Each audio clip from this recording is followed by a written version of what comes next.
TVS சென்டார்க் 2025 model 80,000 ரூபா வரும். 80,000 வரும். எத்தனை கிலோமீட்டர் ஓடி இருக்கு? இது ஒரு 9,000 கிலோமீட்டர் ஓடி இருக்கு. 7,000 கிலோமீட்டர் ஓடி இருக்கு. 7,000மா 9,000மா 7ஆ 9ஆ பாத்துருவோமா? பாத்துருவோமே. 10,000 கிலோமீட்டர் ஓடி இருக்கு. 7 உள்ள 9 உள்ள 10.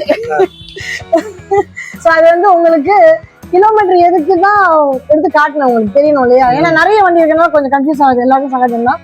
சோ ரேட் வந்து 80,000 வரும். 80,000 வரும். ஓகே, அடுத்த வண்டி இதுவே டிவிஎஸ் சென்டார்க் 2025 மாடல் 85,000 வரும். 85,000 ரெண்டு ஒரே மாடலோ? ரெண்டு ஒரே மாடல். இது கொஞ்சம் வண்டி புதுசாவே இருக்கும். நம்ம எடுக்கிறத பொறுத்து, கஸ்டமர் எடுக்கிற பொறுத்து இருக்கு. வெச்சுக்கிற விதத்துல இருக்கு. ஆமா, நம்ம எடுக்கிற விதத்தை பொறுத்து இருக்கு. வண்டி நல்லா நீட் அண்ட் கிளியரா இருக்கும். Okay okay. எதுமே நம்ம சர்வீஸ் பண்ண வேண்டியது இருக்குமா?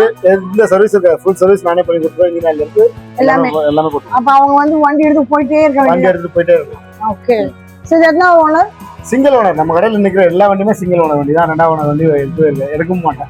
ஸோ சிங்கிள் ஓனர் வண்டிங்க தான் இங்க எல்லாமே இருக்கும். அது உங்களுக்காக தான் நான் அவர்கிட்ட கேட்டு தெரிஞ்சது. எனக்கு தெரியும், உங்களுக்கு தெரியுமா தெரியாது, அதனால தான் கேட்டுக்கிட்டது. ஓகே, அடுத்த வண்டி